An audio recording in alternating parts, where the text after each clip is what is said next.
Assalamualaikum warahmatullahi wabarakatuh. Perkenalkan, nama saya Putri Amelia Safitri dari kelas 11 IPS 3 nomor absen 29. Di sini saya akan menjelaskan mengenai resensi novel buku Dilan Dia Adalah Dilanku tahun 1991. Buku novel ini ditulis oleh Pidi Baik yang diterbitkan oleh Pastel Books di Kota Bandung pada tahun 2015. Buku ini memiliki 344 halaman dengan dimensi buku 14 cm dikali 2,5 cm.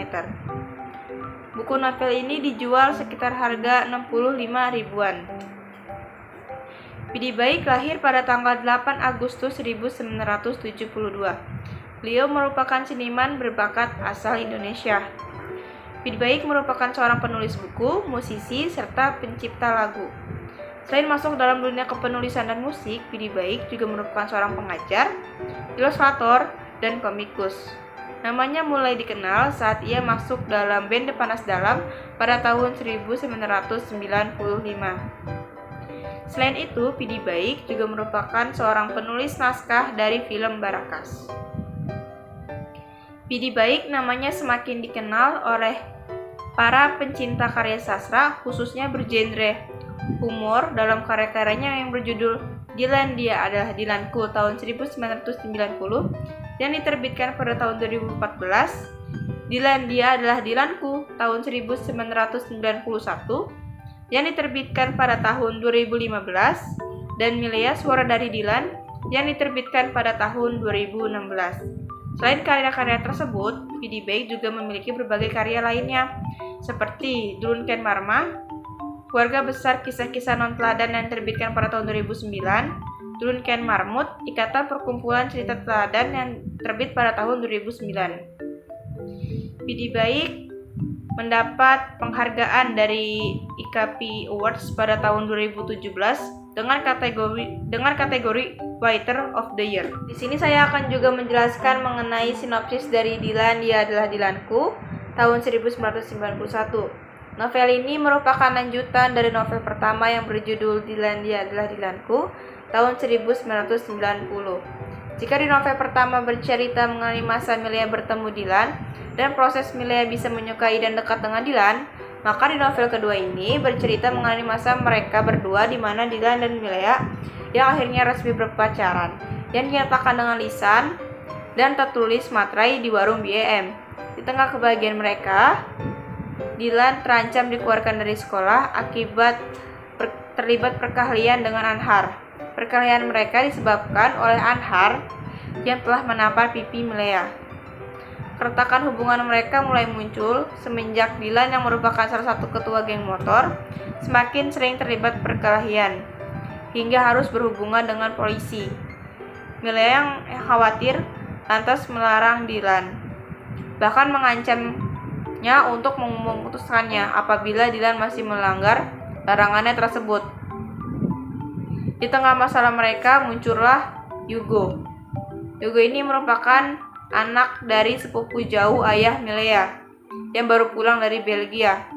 Awalnya kedatangan Yugo ini membuat Milea senang. Namun suatu ketika Yugo berbuat sesuatu yang akhirnya membuat Milea marah. Lalu masalah Milea dan Dilan akhirnya berhasil diatasi oleh Bunda Hara yang merupakan ibunda dari Dilan. Namun hubungan manis keduanya tidak berlangsung lama karena saat Dilan mendapat kabar duka bahwa salah satu teman pada geng motornya yang bernama Akeu telah kehilangan nyawa karena dikeroyok oleh geng yang tak dikenal. Pada saat ini Dilan dihadapkan pada posisi yang berat antara hubungannya dengan Milea atau solidaritasnya dengan geng motornya. Kemudian cerita berlanjut pada keadaan di mana Dilan dan Milea yang sudah tidak tinggal pada satu kota untuk mengejar cita-citanya masing-masing. Waktu berlalu, kekosongan hati Milea kini diisi oleh sosok pria yang bernama Herdi, dan kini kabarnya Dilan juga sudah memiliki kekasih baru. Novel ini memiliki tema percintaan. Sang penulis mengisahkan Milea dan Dilan yang resmi berpacaran hingga mereka berpisah dan menemukan kehidupannya masing-masing. Milea digambarkan sebagai sosok yang cantik, baik hati, emosian, dan khawatiran. Dilan digambarkan sebagai sosok yang tampan, romantis, humoris, dan pintar. Ibunya Milea digambarkan sebagai sosok yang baik dan penyayang. Bunda Hara yang merupakan ibunda Dylan digambarkan sebagai sosok yang penyayang, tegas namun perhatian. Bati yang merupakan teman dekat Milea digambarkan sebagai sosok yang pengertian dengan semua kondisi Milea. Hugo digambarkan sebagai sosok yang suka merendahkan orang lain dan terlalu percaya diri. Rian digambarkan sebagai sosok yang bijak dan Akeo digambarkan sebagai sosok yang peduli. Novel ini menggunakan alur campuran, di mana di dalamnya terdapat alur maju dan alur mundur.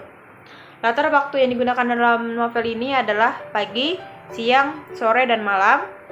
Latar tempat yang digunakan dalam novel ini adalah kamar Milea, rumah Tante Anis, mobil Hugo, sekolah, kantor polisi, warung BM, dan sebagainya. Penulis menggunakan sudut pandang orang pertama sebagai pelaku utama karena penulis mengisahkan dirinya sebagai aku dari sosok Milea dan juga Dylan. Penulis mengemas novel ini dengan gaya bahasa yang ringan, dengan bahasa sehari-hari, dan ada beberapa majas yang digunakan dalam novel ini, diantaranya metonimia, retorik, personifikasi, dan hiperbola. Terdapat amanat yang dapat diambil dalam novel ini adalah jangan pernah mengambil keputusan saat dalam keadaan emosi, karena keputusan yang dilakukan ketika kita emosi akan tidak baik dan berakibat penyesalan. Kemudian terdapat beberapa kelebihan dan kekurangan dari novel ini. Kelebihan yang pertama, dialog yang digunakan adalah kalimat langsung, sehingga membawa cerita lebih menarik dan mudah dipahami. Bahasa yang digunakan juga sederhana sehingga mudah dipahami, santai, dan mengundang tawa. Meski bukunya tebal, novel ini memiliki tulisan yang cukup besar sehingga lebih mudah untuk dibaca. Terdapat ilustrasi juga yang membuat novel ini menjadi jauh lebih menarik. Contohnya seperti ini. Ini merupakan contoh dari ilustrasi gambar yang terdapat dalam novel ini. Selain itu juga terdapat beberapa kekurangan dari novel ini. Yang pertama adalah deskripsi mengenai tokoh kurang lengkap, seperti warna kulit dan sebagainya. Tidak konsisten di dalam penggunaan bahasa seperti kata enggak dan enggak. Lalu yang ketiga adalah percakapan dan gurauan yang berkaitan dengan tahun 1901 ini, sehingga pembaca dari generasi masa kini mungkin akan menemukan beberapa kesulitan untuk memahami beberapa teks atau narasinya tersebut. Jika Anda ingin mengetahui lebih banyak mengenai kisah Dylan dan Milea, saya menyarankan Anda untuk membaca buku Milea Suara dari Dylan. Sekian resensi yang dapat saya sampaikan. Mohon maaf apabila ada kekurangan dan salah-salah kata.